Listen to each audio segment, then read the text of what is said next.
Hi guys, Auntie here, and today I'm going to show you how to make pot holders. So if you are interested in making your own pot holders for Christmas, keep watching and I will show you how to do that right now. To make the pot holders, what I'm using is a self-healing cutting mat and a ruler. I also used a rotary tool, but you can of course just use scissors if you don't have one of those. And then I also have a piece of cotton batting and a piece of a product called Insul Bright, I-N-S-U-L Bright. And it has these little metallic things in it. This is what makes it heat proof. And then I also have a bunch of these clips. When I'm clipping so many layers together, I find these work better than pins do. And then of course you'll need your sewing machine. Now, if you have a walking foot, I would suggest using it because it just helps get all of these layers through your machine better. But if you don't have a walking foot, don't worry about it. I'm going to show you today how to do it just on your regular machine and a regular presser foot. So don't worry about this if you don't have it. But if you do have it, it's a nice tool and it makes everything much easier to get through your machine. Okay, so the first thing I did was I cut everything into 9x9 squares. You could do any dimensions you want. I just chose 9x9. And the first thing I'm going to do is create my grid because I'm going to be quilting these together. If you just wanted to do a straight stitch on the outside, that's fine, but then it'll get floppy in the middle. So I chose just to quilt. So let me move that aside since I've already cut and I don't need the ruler any longer. I just use the ruler to make really straight edges. So what I do here, if you want to use a pen, they make the sewing pens that the ink washes out with water. You can go ahead and use those, but I have found when using those that after I get the ink off and I go to press it, it comes back. So I just like to use a pencil for this. So what I do is I mark off every 3 inches. So here, 1, 2, 3. Here, 1, 2, 3.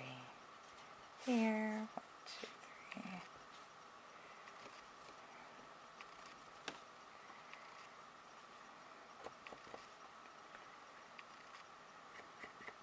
Okay. And then what I do, and I'm sure you can see from my pad that this is the side that I do all of my marking on. I will take my ruler and I will line up my points and I will make myself lines to make sure that everything is straight. Just eyeballing it did not work for me. If you have a really steady hand and you can eyeball it, go for it. But I am not that good. Okay, so I just take, oh, sorry. I just take from my points and I just mark down with a pencil. So I have a line there. So I will get all of these marked and I will come back and I will show you my finished result here. Okay, my final line. Alright, and then you can see here that I have a grid pattern that I can follow now. So, let me go ahead and get all of my layers together. This will obviously be on top so I can see what I'm sewing. So I'm going to start with my cotton, and both of my pieces here I just cut out of fat quarters because I wanted to do alternating fabrics. If you had directional fabric, you'll want to make sure that your directions are the same. You don't want to flip it over and have it be upside down. So I'm going to go ahead and get all of my layers lined up here.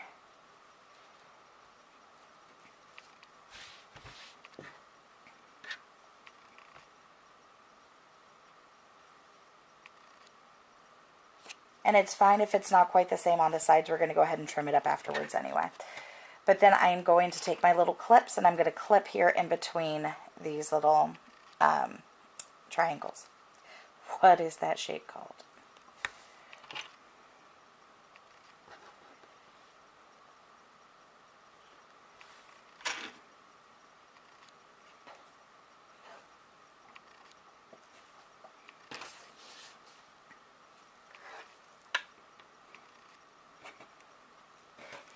Okay, so when I make sure that's all flat, I'm going to flip it over and see how it's kind of bunchy here. I'm going to open this up and I'm going to push it through so it's flatter. We don't want any big gaps or gathers when we go ahead and quilt this together, because then you'll get weird little pockets, and we don't want that. So you want it to be as flat as possible on both sides, and that looks pretty good.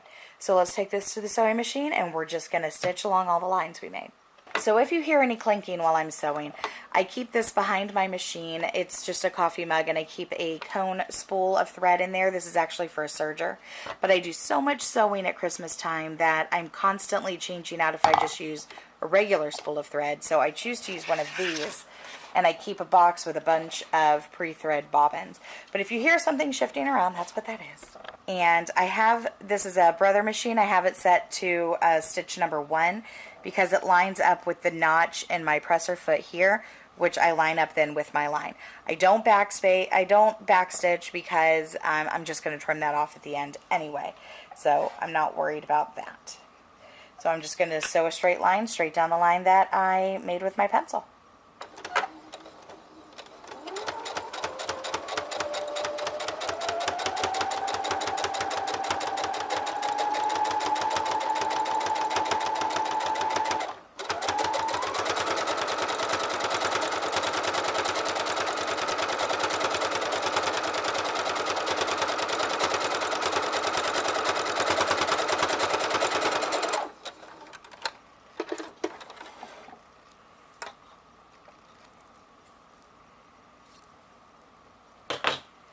Okay, so there's the first stitch.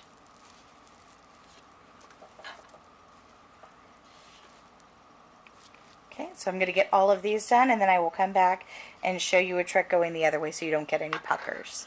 This is everything done on one direction. And then we're going to go through on the other direction. And it's important when you are doing this that you don't want to get any puckering. So what you do, let me get a few stitches in so it's moving, is you kind of push, I don't know if this is showing, you kind of push with your fingers so it bunches up the fabric, but as it pulls through the foot, it'll flatten it back out before it gets here. That way when you get here, you don't get this fold over right there. You don't want that. So what I do is I push it forward a little bit as I go. And then it flattens out by the time it gets there. So I'll do that again. See, and it flattens out. That one didn't.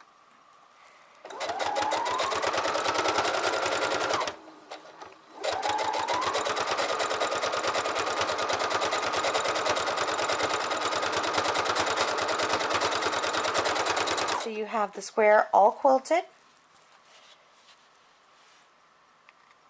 And then I'm going to go ahead and trim my threads and clean up these edges and make sure that they're equal all the way around. I'm going to do that with my ruler and my rotary tool so I have really nice lines. Okay, so we're all trimmed up. And at this point you can decide what you want to do around the edging. What I do for mine is I just serge them, but a lot of people, let me grab it.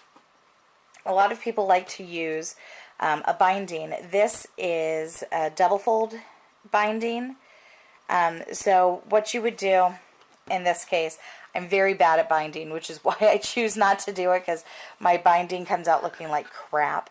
But you would take and you would open up your double fold binding, and so this is, you can see all of the layers of it.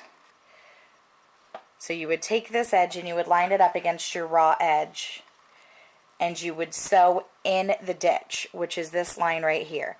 You would sew it in the ditch all the way around so that it would come up and it would stay there and go over. And then after you bring it over, you would sew both sides together. So it could make a really nice binding all the way around. But when I bind things, it looks like this, and it looks like total crap. So, and it's because I just can't get the edges to match up correctly, and then it just looks like garbage. So I don't bind mine. Let me get one of my finished ones. I have a serger, so I just serge my edges, and then you weave the tails through. so that it doesn't come unraveled. But yeah, that's how I finish mine off, is with a serger. But if you don't want to use binding and you don't have a serger, you can do a zigzag all the way across. So you have multiple options to finish, but the easiest way to finish is to use binding. I am just not capable of using it. I ruined so many potholders trying to bind them. So since I have a serger, I took the easy way out. Okay, so cost-wise, I cut these out of fat quarters. Like I said, I got the fat quarters for 75 cents. If you get them on sale at Joann's, you can get them really cheap. But if they don't have them on sale, go to Walmart. They're always 99 cents. So I was able to get 4 9x9 squares out of each fat quarter. The Insel Bright was $7.99 for a yard. And it's 42 inches by 36 inches. So I was able to get 16 pot holders out of each yard of Insel Bright. So it's about 50 cents for that. And the same with the batting. So it was about $1 for the inner core and about 50 cents for the outer. So this is $1.50. And if you choose to do binding, binding is really cheap. You can get 3 yards for like $2.99. Or you can buy and make your own. There are lots of videos on YouTube about how to make your own. What you'll want to do is continuous binding. Otherwise, you're sewing little tiny strips together constantly. This is a piece of binding that I made out of a fat quarter. And it made like 5 yards of bias tape. Because this binding is called bias tape, so it's 5 yards of bias tape for 75 cents. So you can make your own. There are lots of tutorials on YouTube on how to make your own. And I made a bunch, and I wanted the big, and I just can't work with this. I'm not good enough to work with it. But if you choose to do this way, it comes in 3 yards, and you don't need 3 yards to go all the way around this. And I will leave some links below on how to make your own bias tape, the continuous bias.